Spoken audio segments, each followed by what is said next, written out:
Quadratic equation class 10th का chapter 4 है और ये चैप्टर जो है इंटर रिलेटेड है चैप्टर 2 से, पॉलिनोमियल से। पॉलिनोमियल में हमने पढ़ा था कि एक तो लीनियर पॉलिनोमियल, एक क्वाड्रेटिक पॉलिनोमियल, एक क्यूबिक पॉलिनोमियल, एक बाई क्वाड्रेटिक पॉलिनोमियल भी होता है। तो वहां हमने बहुत अच्छे से एक्सप्लेन किया कि लीनियर पॉलिनोमियल क्या होता है, क्वाड्रेटिक पॉलिनोमियल क्या होता है और क्यूबिक पॉलिनोमियल क्या होता है। तो मैटर ये है कि तो क्वाड्रेटिक इक्वेशन क्या है। हमने यहाँ पे लिखा कि एक्स का स्क्वायर बी एक्स प्लस का सी, ये तो क्या बन गया, क्वाड्रेटिक पॉलिनोमियल हो गया। यहाँ पर a is not equal to 0 है। और अगर हमने लिख दिया कि एक्स का square plus b x plus c is equal to 0, जिसमें कि a is not equal to 0 है और a b c real numbers हैं। अब रियल नंबर्स हम बहुत अच्छे से जानते हैं। तो हम क्या देखें कि क्वाड्रेटिक पॉलिनोमियल में इक्वल टू 0 नहीं आया था और जो इक्वेशन है उसमें इक्वल टू 0 आ गया। तो इक्वेशन और पॉलिनोमियल में क्या बेसिकल डिफरेंस होता है कि इक्वेशन एक स्टेटमेंट होता है इक्वलिटी का और पॉलिनोमियल जो है वो एक अलजेब्रिक एक्सप्रेशन हुआ करता है। हमें पता है कि लीनियर पॉलिनोमियल में जो डिग्री है वो 1 के बराबर होती है।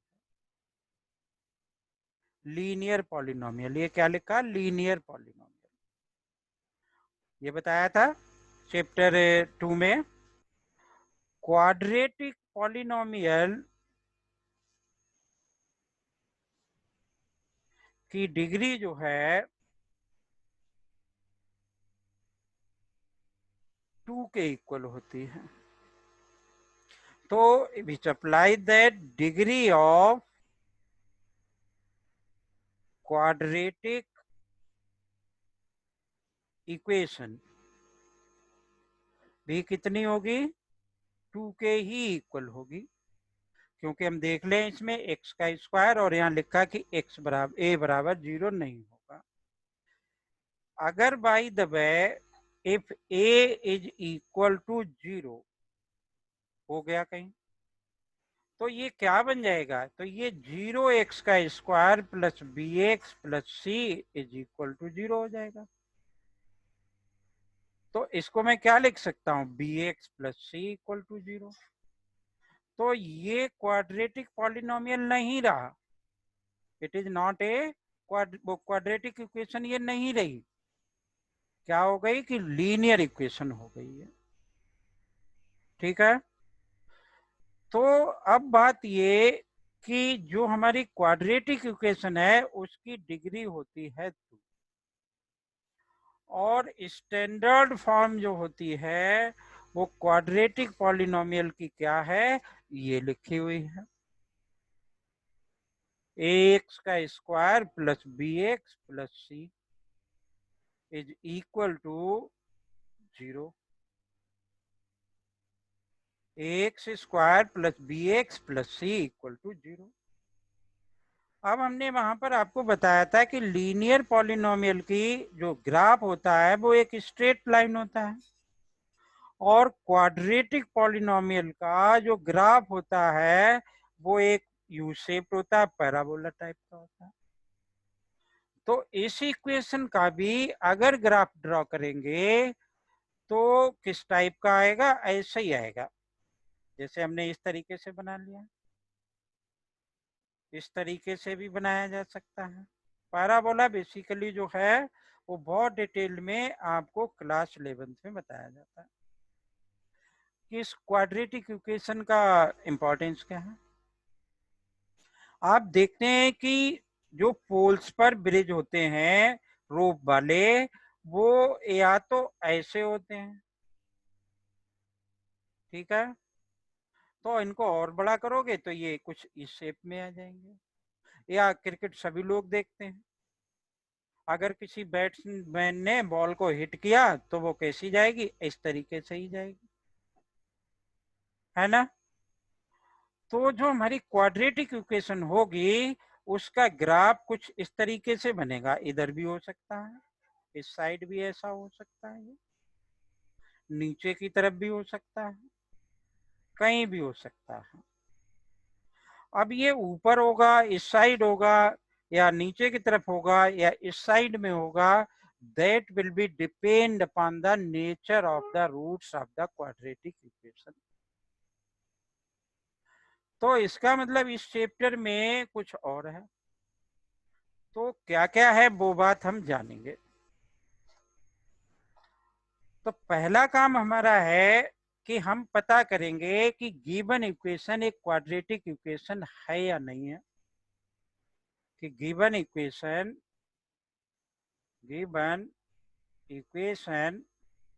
is a quadratic equation or not। कैसे पता करेंगे, कोई भी इक्वेशन अगर हमें गिवन है तो हम देखते हैं कि वो अलजेब्रिक एक्सप्रेशन अगर पॉलिनोमियल की कंडीशन सेटिस्फाई करता है और उसमें इक्वल टू अगर 0 लगा हुआ है तो वो एक इक्वेशन हो जाएगी। जैसे पॉलिनोमियल में बताया था कि पॉलिनोमियल कब होता है, मान लो कि कोई भी एक्सप्रेशन लिखा हुआ, मैंने लिखा कि 2x² माइनस एक्स प्लस का क्या लिख दें कि 5 लिख लिया मान लो, तो जो x की पावर है, पावर्स ऑफ द x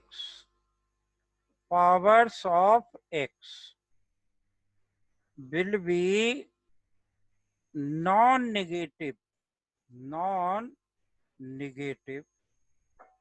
क्या होने चाहिए, इंटीजर होने चाहिए, नॉन नेगेटिव इंटीजर होने चाहिए।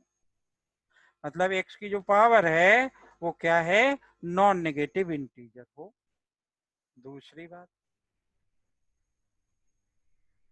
कि जो कोफिशिएंट्स हैं x के, coefficients of x will be real number.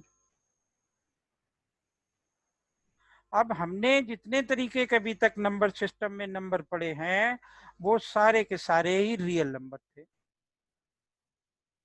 जैसे मैंने लिख दिया कि यहाँ 2x का स्क्वायर प्लस रूट एक्स और प्लस का 5 इज इक्वल टू 0, ठीक है। तो आप देखो कि इसमें इस रूट एक्स को हम क्या लिख सकते हैं, x की पावर 1/2।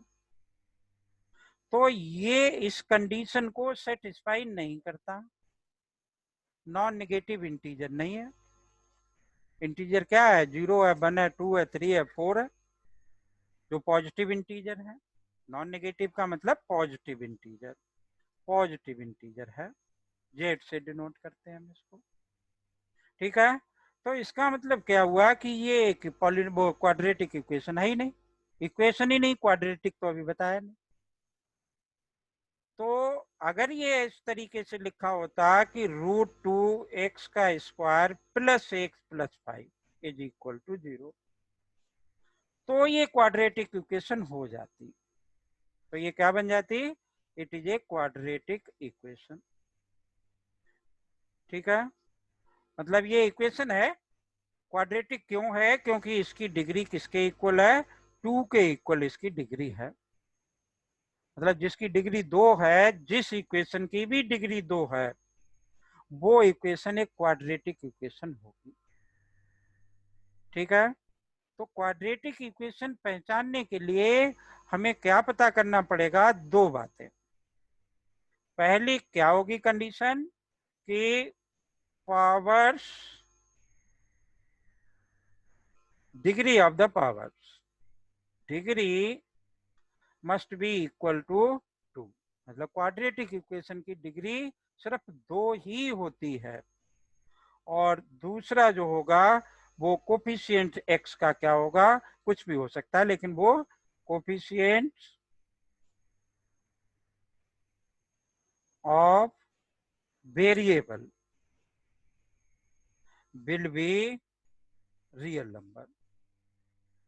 क्या होगा, रियल नंबर।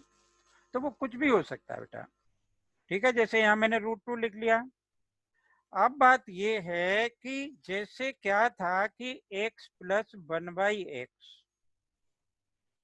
तो ये आप देखो कि ये एक पॉलिनोमियल भी नहीं है, नॉट ए पॉलिनोमियल, क्वाड्रेटिक या पॉलिनोमियल नहीं है। क्यों नहीं है, क्योंकि इसके पहली बात, इसको मैं क्या लिख सकता हूँ, x प्लस x की पावर -1, ठीक है। तो x प्लस x की पावर जब ये -1 है तो हमारा -1 नहीं होना चाहिए, पॉजिटिव इंटीजर होना चाहिए, तो ये पॉलिनोमियल नहीं हुआ। लेकिन अगर मैं इसको ऐसा लिख देता हूं, x प्लस 1/x इज इक्वल टू 0 लिख दिया सपोज कर लो, तो क्या ये क्वाड्रेटिक इक्वेशन है?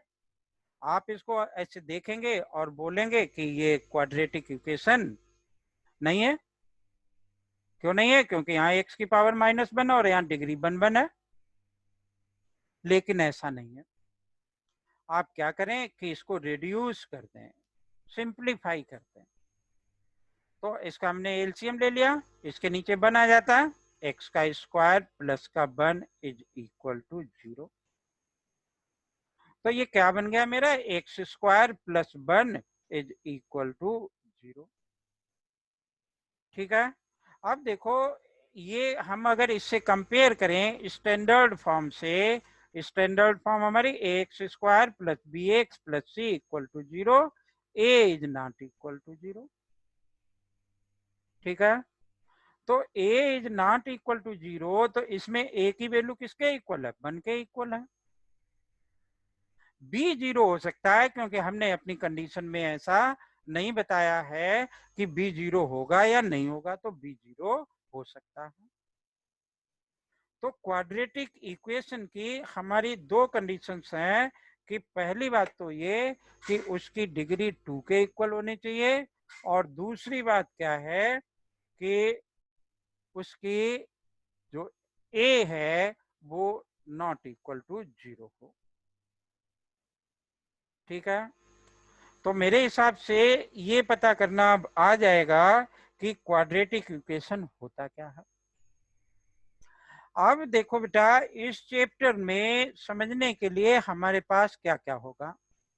अब जैसे पहले वाली एक्सरसाइज है, उसमें पता करना है, पहले सिंप्लीफाई करना है, फिर मालूम करना है कि वो क्वाड्रेटिक इक्वेशन है या नहीं है। तो हमें दो ही बातें ध्यान रखनी है। क्या क्या ध्यान रखना है कि उसकी डिग्री 2 के इक्वल हो और a बराबर 0 के इक्वल ना हो, ठीक है। मान लो कि जैसे मैंने लिख लिया x plus 1 is equal to 0, आपने कहा कि सर 0x का स्क्वायर प्लस x, तो मैं क्या कह रहा हूं, a can not be equal to 0, यहाँ तो a 0 के बराबर हो गया, तो ये क्वाड्रेटिक इक्वेशन नहीं रही, ठीक है ना बात। अच्छा, अब देखो, इस क्वाड्रेटिक इक्वेशन को x square plus b x plus c is equal to 0, a is not equal to 0। इसके बेटा दो जीरोज होते हैं, मतलब जब हम इसको सिंप्लीफाई करेंगे तो क्या आएंगे, जैसे क्वाड्रेटिक पॉलिनोमियल में दो जीरो जाते थे, उनको अल्फा और बीटा कहते थे। तो किसी समय ये पॉलिनोमियल वाला चैप्टर भी इसी में इंक्लूड था। तो अब हम क्या देखें कि यहाँ a is not equal to 0, तो हम क्या बता रहे हैं कि इसकी डिग्री 2, तो इसके नंबर ऑफ जीरोज कितने होंगे, नंबर ऑफ जीरोज भी 2 ही होंगे, बराबर 2 होंगे, क्योंकि किसी भी इक्वेशन की जितनी डिग्री होती है उतने ही क्या होते हैं, उसके नंबर ऑफ जीरोज होते हैं। हम यहाँ पर भी इस चैप्टर में भी अगर कहीं जरूरत पड़ेगी तो हम उनको अल्फा और बीटा कंसीडर कर लेंगे। चूंकि ये चैप्टर का नाम क्वाड्रेटिक इक्वेशन है, इसलिए इसमें क्यूबिक इक्वेशन नहीं आएगी। वैसे तो क्यूबिक इक्वेशन भी होती है, बाई क्वाड्रेटिक भी होती है। क्यूबिक इक्वेशन की डिग्री 3 होगी तो उसके 3 जीरोज होंगे, बाई क्वाड्रेटिक की डिग्री 4 होगी तो उसकी डिग्री, उसके कितने जीरोज होंगे, 4 जीरोज होंगे। ठीक है, तो अल्फा बीटा हम निकालेंगे कैसे? तो हमारे पास क्या क्या मेथड होते हैं। पहले क्या यूज करते थे, मिडिल टर्म स्प्लिटिंग यूज करा करते थे भाई। क्लास वो चैप्टर सेकंड में मिडिल टर्म स्प्लिटिंग किया करते थे, अल्फा बीटा की जीरो आ जाती थी। तो हम इस चैप्टर में भी क्या है, मिडिल टर्म स्प्लिटिंग यानी फैक्टराइजेशन। तो फैक्टराइजेशन मिडिल टर्म स्प्लिटिंग से किया जा सकता है।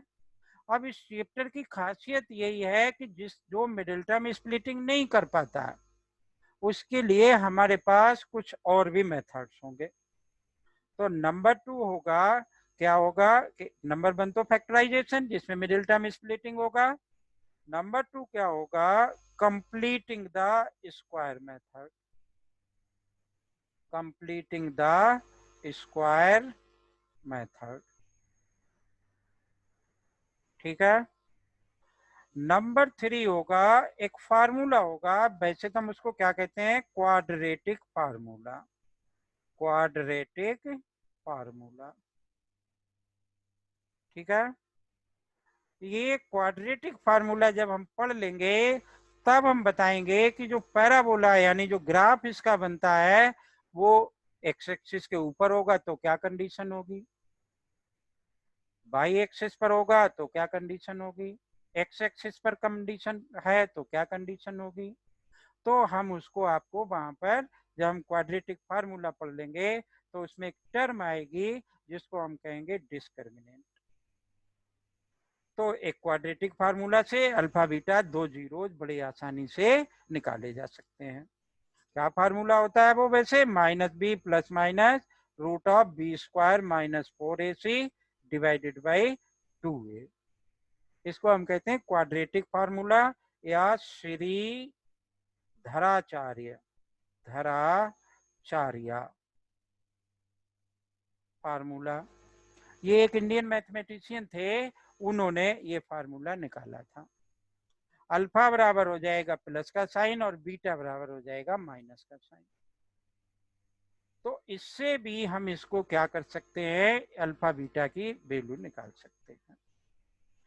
फिर बेटा नंबर 4 पर होगा एक nature of roots, nature of roots. जो रूट्स है वो क्या है, अभी तक कभी बोले नहीं कि व्हाट आर द रूट्स। तो जो हम जीरोज वर्ड यूज करते हैं वो रूट्स कहलाते हैं। तो पॉलिनोमियल में भी जीरोज निकाले, तो वहां रूट्स हमने क्यों नहीं कहा, इसलिए रूट्स नहीं कहा कि इस चैप्टर को पढ़ने के बाद कभी भी जैसे x square is equal to 4 लिखा, तो जब एक्स इज इक्वल टू हम लिखेंगे तो प्लस माइनस 2 लिखेंगे। इससे पहले ये कंपल्सरी नहीं होता था, बच्चा हमेशा एक्स इज इक्वल टू 2 लिखा करता था। अब मैं उसको क्या लिखूंगा, प्लस माइनस 2। तो ये स्क्वायर रूट निकाला इसका, इसलिए इनको क्या कहा गया, रूट्स कहा गया। तो पहले जीरोज नहीं कहा जाता था, सिर्फ रूट्स ही कहा जाता था। तो जीरोज इनको क्यों कहा गया, जो भी अल्फा बीटा की वैल्यू आएगी वो अगर वापस इसी इक्वेशन में आप पुट कर देंगे तो उसका आंसर 0 के बराबर आएगा, इसलिए इन अल्फा और बीटा को जीरोज कहा गया। ठीक है, अब ये नेचर ऑफ रूट्स में क्या होगा, एक तो हम रियल पढ़ेंगे, रियल अनइक्वल होगा। ठीक है, एक रियल होगा और इक्वल होगा, और एक नॉट रियल यानी उसको हम क्या कहते हैं, इमेजिनरी कहते हैं। ये वाला कंसेप्ट हमारे क्लास 10th के सिलेबस से बाहर है। कहाँ पढ़ाएंगे जाकर के इसको? क्लास 11th में पढ़ाएंगे, क्लास 10th के सिलेबस में ये नहीं है।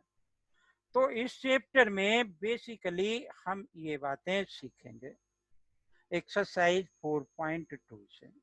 ठीक है, पहले वाले में हमें सिर्फ क्या पता करना है कि वो उस एक्सरसाइज में जो क्वेश्चन दे रखे हैं पहले हम उनको सिंप्लीफाई करेंगे, उसके बाद बताएंगे कि वो एक क्वाड्रेटिक इक्वेशन है या फिर नहीं है। तो ये मेथड्स जो है हम अपने नेक्स्ट वीडियो में बताएंगे आपको। ठीक है, तो मेरे हिसाब से आपको क्वाड्रेटिक इक्वेशन क्या होती है ये बात क्लियर हो गई होगी। अगर वीडियो आपको पसंद आई हो तो इसको लाइक करें, सब्सक्राइब करें, शेयर करें और कमेंट करें। Thank you.